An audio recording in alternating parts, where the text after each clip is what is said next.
جوفهم بيتا وزينه بغير الغلام وزفه ترقص من حوله مغانم كالبخت أو كالنعام وقل لأهل النار خفوا به وهو لمن سن المعاصي إمام حتى إذا أكمل في قعرها من المدايا مالكا البعاد فأمر به يخرج له مكرها منها إلى الخلد ودار السلام.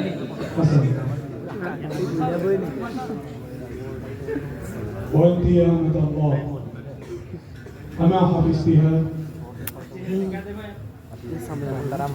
قد سمعتها يا مولاي يا كما تقول ليس من قول الشاعر بل هو من एक पर्दे के अंदर महतरमा है उस्ताद महतरमा يا مالك الخير عليك पर्दे के अंदर أتاك سيف من أظل الأنام فأجل النار बादशाह की बीवी बादशाह की बीवी पर्दे के अंदर है। देखिए आप लोग, ये बादशाह है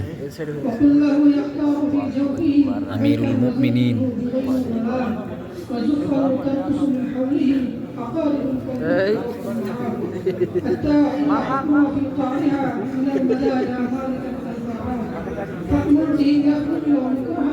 منها إلى الخلد ودار السلام.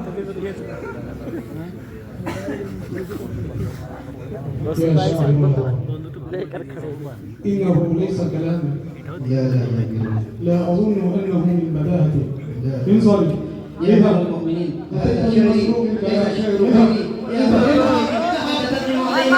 أمير المؤمنين أنت تندم علينا يا أمير المؤمنين والله لن يغفروا والله لن يغفروا.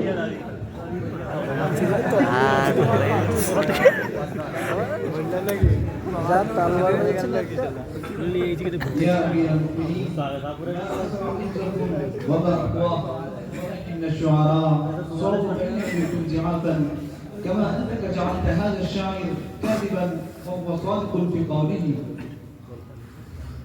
نعم نحن أهل العلم والحفظ ولا نعطي إلا لمن يستحق، لمن يجد ويجيب، لمن ينشد ويجيب.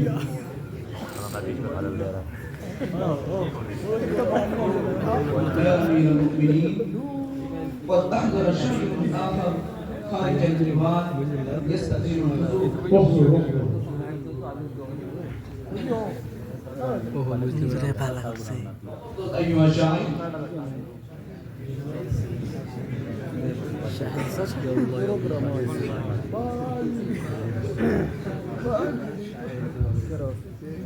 السلام عليكم يا أمير المؤمنين. وعليكم السلام أيها الشاعر. تفوح رائحة كرمك في كل العالم وتسطر طبيعتك اللين